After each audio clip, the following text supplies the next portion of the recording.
There are always differing viewpoints when it comes to how our province should be run, where the focus should be. Is it healthcare, education, the economy? You know, sometimes there are groups which try to influence party policy one way or the other. A new group has been formed in Alberta which is trying to do just that.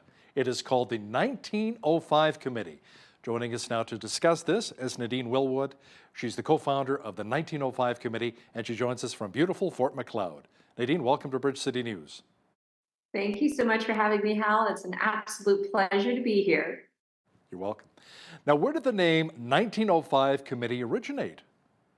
Well, I think that number is not unfamiliar to a lot of people. 1905 is when Alberta became a province. And when we were trying to find an appropriate name, I kept emphasizing, what if we could do it all over again? And then we kind of thought about, well, the beginning and where we're going. And 1905 Committee is what we came up with.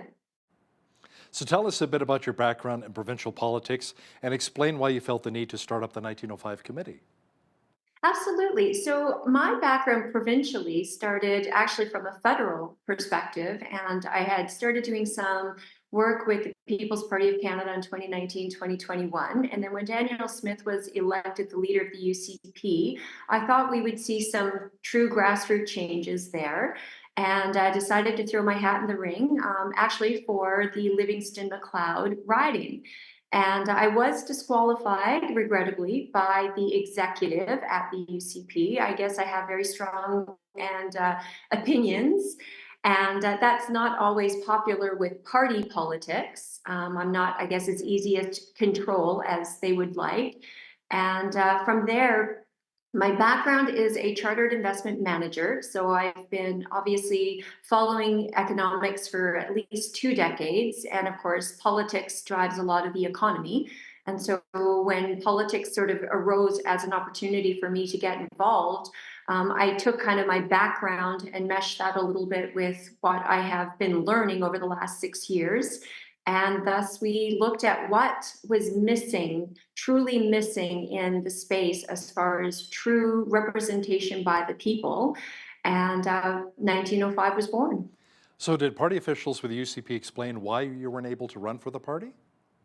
Yeah, I have a long letter of reasons. I think the big one, honestly, was just they felt I could not fit in with their team as far as the party goes. My opinions around, things at the time. I have an aerospace and defense background. I have a lot of history and understanding as far as, military industrial complex, and I had a slightly different view on Ukraine and how we should deal with that. They also didn't like the fact that, I'm very much, I guess, one of those freedom fighters a little bit as far as COVID was concerned. And not so much a freedom fighter. I just wanted to see the protection of individual rights maintained in our province. And I can go on with a long list. I won't bore you, but those were some of the controversial issues that they didn't want to deal with.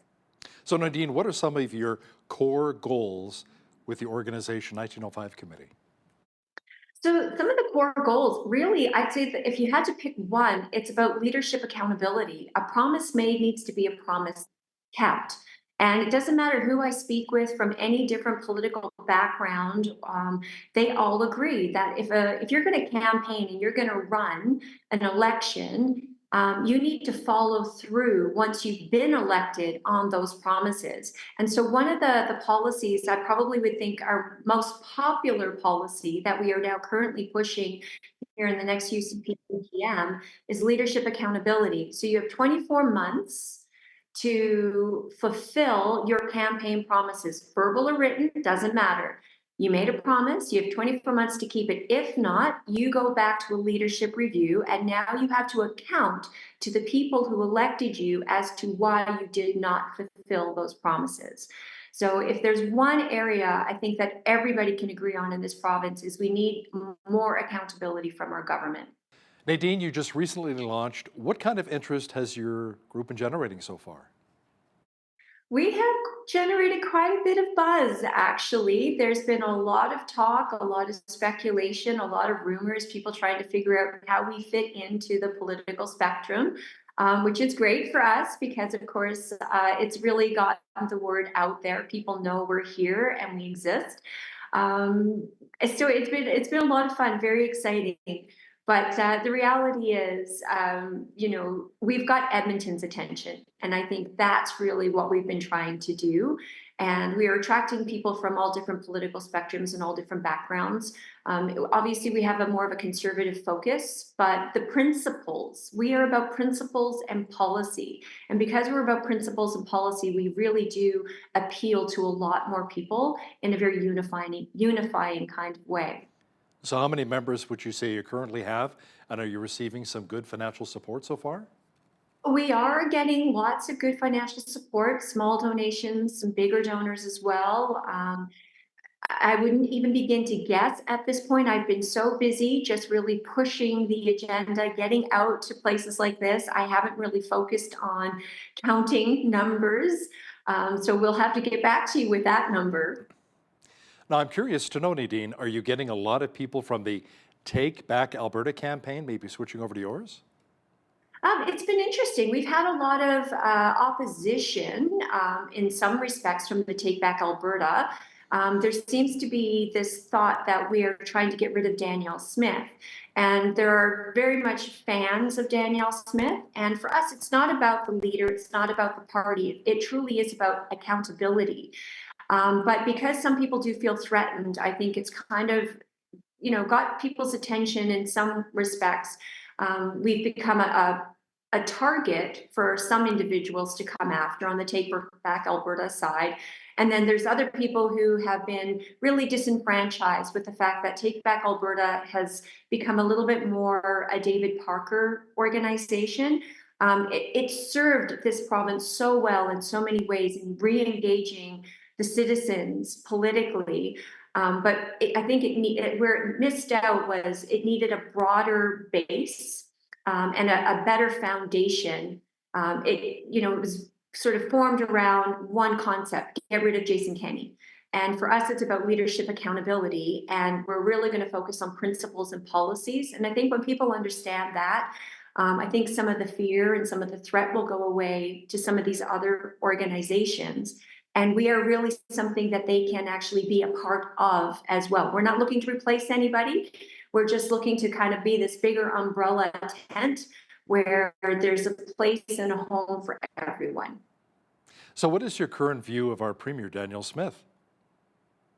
I think Danielle Smith has done some things well, but I think there's been a lot of campaign promises that have been made that just haven't been kept.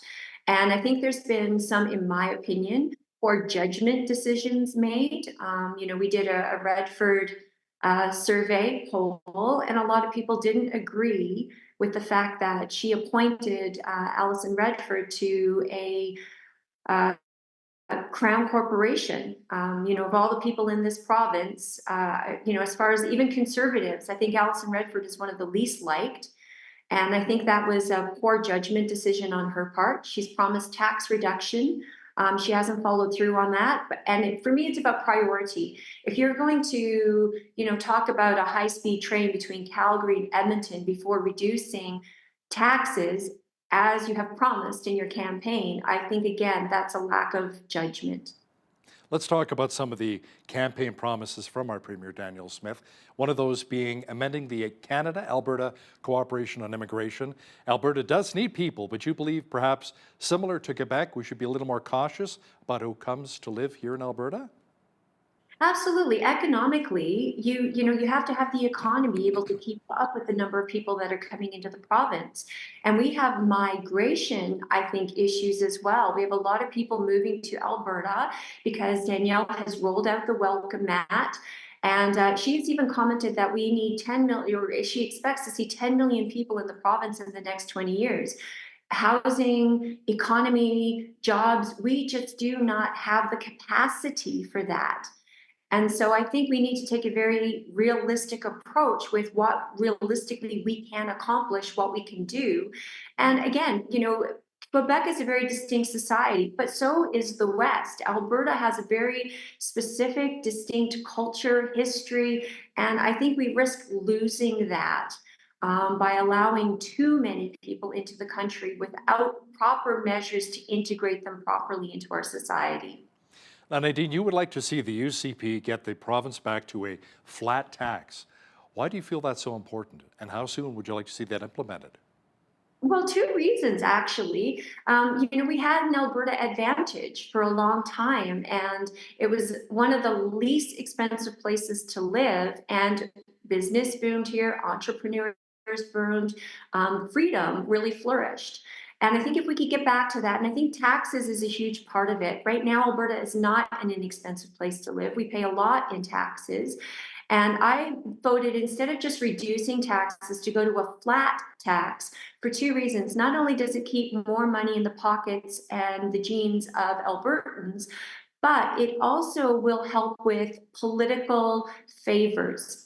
If everybody is paying the exact same and everybody see one rule of law that applies to everybody equally, then it's very difficult for politicians to use tax dollars to gain political favor.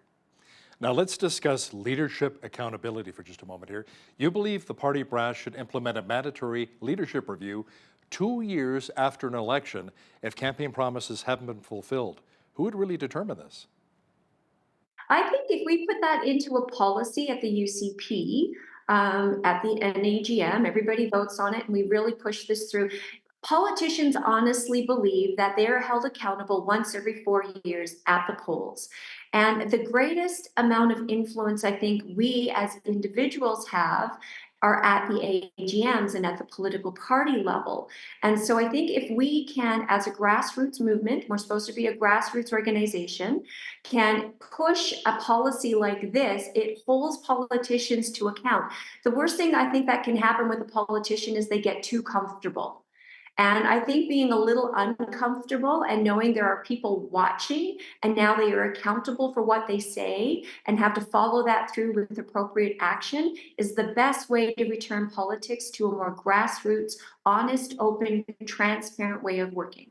You know, with a new job, there's a probationary period. Some companies have 3 months, 6 months. Maybe we should do the same thing for our politicians. Absolutely. You hit the nail on the head. You and I are accountable for the jobs that we do. We have to be doing a good job. We have to be accountable for what we say. And if not, we need to either be replaced and or we need to say, okay, what do we need to do to improve? And so this is a great way, I think, for everyday citizens to provide feedback to their politicians. Now, your website declares constitutional convention. Alberta resolves to initiate and promote constitutional reforms with other provinces, focusing on key priorities such as equalization, access to tidewater, and health transfer payments. How do you really envision this happening? Well, I think everybody will agree that Alberta hasn't really gotten a fair deal with the federal government. And I don't think Ottawa is really ever going to sit down with us to discuss how we can get a truly fair deal. So I think the focus really needs to be speaking with what, much like what you're seeing with Saskatchewan now and Danielle Smith. They're kind of aligning, which is a more unified and a bigger camp to take on some of the federal policies. Now, if we can bring BC into that conversation and Manitoba into that conversation, I think that's the way to go. So Alberta trying to do it on its own, Saskatchewan trying to do it on its own. I don't think we're going to get really anywhere with that. So I think what we really need to do is have the conversation with the provincial premiers and really come up with those policies and then push those policies forward as a united force. And so constitutional convention, I think, is the right way to do that. It hasn't really been effective even in the US, but we have to start somewhere. And I think it's a good place to start the conversation. Naheed Nenshi, the former Calgary mayor, is now the new leader of the Alberta NDP, and the race wasn't even close. He took something like 67,000 votes, about 86% of the vote. How should the UCP respond now to this, seems like a very popular candidate and the new leader of the Alberta NDP? Well, I think realistically, the UCP has to play its own game. We have our own policies, we have our own viewpoints, and I think we really need to continue to grow our base, but not trying to win over the left. I think realistically, what we need to do is be really strong, really accountable, be open, transparent. And I think that's what people are looking for. I honestly believe people are so done with politics. Why? Because they go, oh, that's just politics. That's politicians. This is what they do. And I think we can do it better and we need to do it better. And I think if we can honestly show people that politicians show that they're listening to what the people want, what people have to say, and get back to the proper role of government. And I think that's where a lot of people have gotten confused. There's a lot of benefits and a lot of political favors, but those are pet projects. Let's get back to basics and let's be open and transparent. Danielle Smith promised when she was with the Wild Rose, smaller government, smaller spending. And what did she do? Bigger government, bigger spending. And I think people in Alberta would be happy to see a limited government that's restrained in its spending, keeping more dollars into the pockets of Albertans so that they can be the ones to grow the economy. Government's not productive. Businesses, individuals, that's where the productivity comes from. And as it's been pointed out so many times today, even the OECD, Canada is not a very good place to be right now as far as production goes. And I personally believe that's because government has just become too big and the budgets are just too large. And, the private sector through regulation has been beaten down, and we have to start removing those obstacles. Nadine Wellwood is the co-founder of the 1905 Committee. Thanks so much for joining us today from beautiful Fort Macleod. Thank you so much. Have a wonderful day.